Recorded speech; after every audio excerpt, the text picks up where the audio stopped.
So how much do you think these MAGA narratives are like astroturfed, and this red pill movement is astroturfed?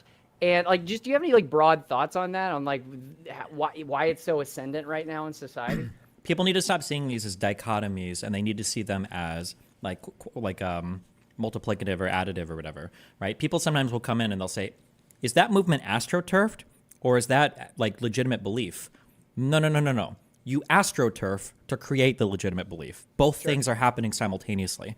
I think that a lot of the MAGA stuff, especially, I mean, like you look like the trans boxer or any of the basically any like big culture wars thing, which we saw from the Mueller indictments, from the Russian investigation, where Mueller showed, by the way, that Trump's campaign was colluding with people in Russia.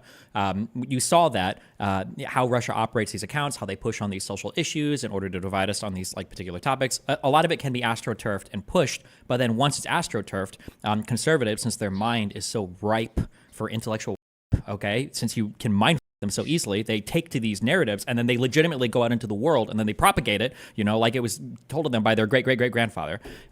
So yeah, I think a lot of it begins astroturfed, but conservatives are just so easy to yank the chain on, and then they'll chase it like a cat going after a laser pointer down the hallway. They'll just run as hard and as fast as they can towards it. So it matters. It might have started off astroturf, but a lot of it is legitimate now. Yeah.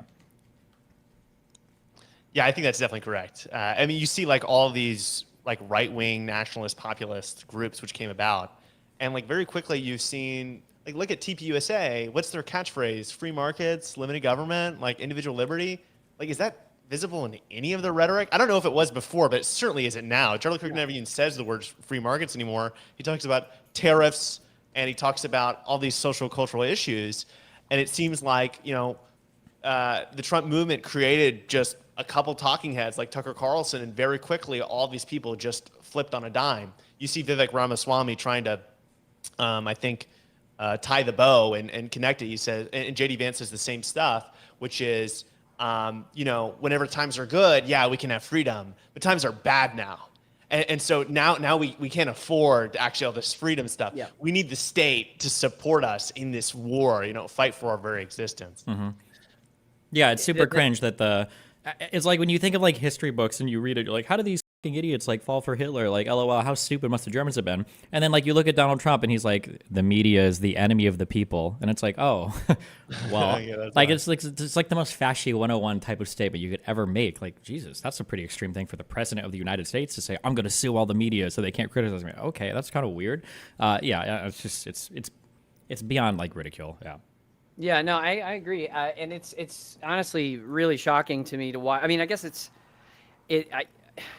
it's very disturbing to me to watch the mainstreaming of authoritarianism and then just see it regurgitated. The thing that blows me away is like I see it regurgitated. To your point about things being astroturf, like then breaking into the national consciousness and like being part of just everyday discourse for decades. Like I have family members I interact with that are repeating these narratives that are completely like well-meaning people that just read these things online. Like they get caught into these kind of like pipelines, and then it is just part of the dominant discourse. And I've heard these things for years, and they get more and more and more and more radical and more and more and more authoritarian. It's very, very concerning. Do you feel like a lot of this stuff on the right, like, I mean, the engagement numbers that these people are getting is crazy. Do you think that, I mean, I have an assumption about this, and I could assume where you might go with this, but like this Russian money, this whole nexus of Russian money, I mean, this has got to be a bigger machine and a bigger infrastructure than what's come out with this DOJ. And Well, it is. Didn't they say in another release in that, and the was it an FBI, not a report, not an affidavit? Well, they put out something, but they said there were like 600 influencer operations in the U.S. that they'd identified up to that point, right, where they haven't named them yet. So yeah, I mean, it's not surprising at all. There is this common allegation that liberals are boring, they're centrists, they're moderates, they don't have big solutions. And I think a lot of young people are attracted to kind of extremist ideologies because they promise that things could be way different and way better.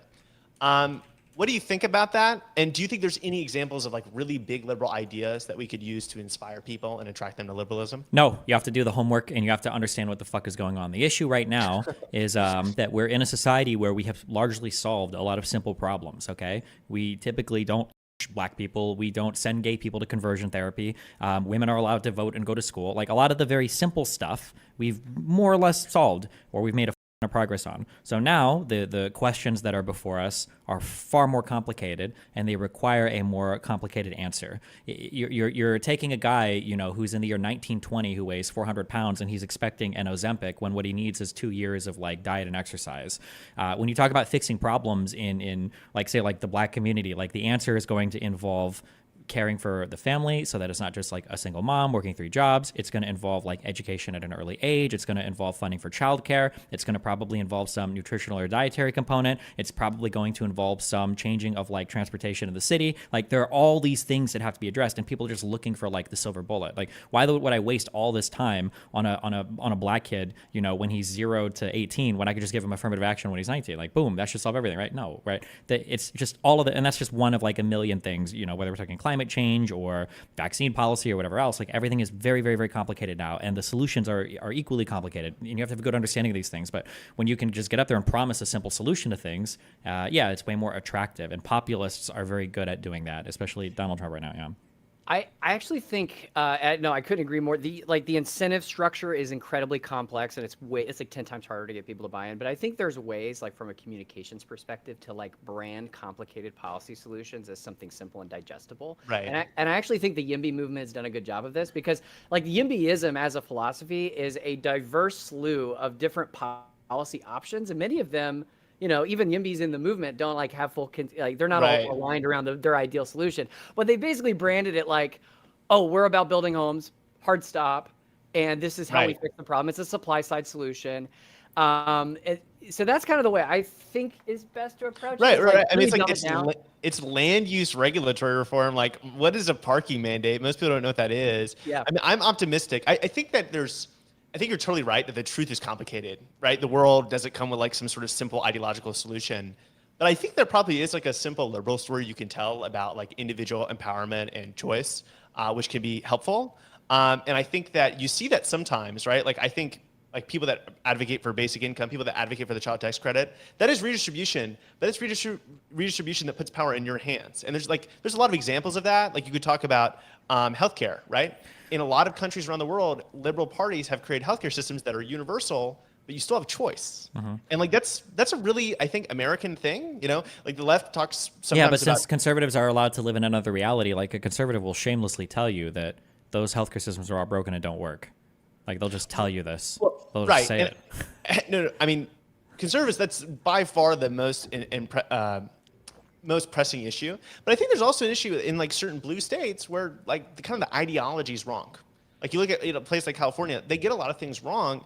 And I think there's special interest group capture and things like that going on at play. But there's also just the ideology of policymakers where they do think of things in kind of like a maybe like a more paternalistic sense. Like there's these problems of like people's choices, and we need to come in and like intervene and control them. And maybe there's like a liberal story we can tell about people are the best authors of their own destiny, and the government's role should be to empower them and protect them from one another, which could be effective and lead to a lot of interesting policies like a universal basic income or a means-based basic income or universal healthcare choice and stuff like that. Yeah, I don't disagree at all. You just have to be able to frame it that way that, yeah, generally you're just giving people more options, you're giving people more control. But anytime more government is involved, yeah, people just feel like, oh, it's actually more restrictive. And it's like, okay,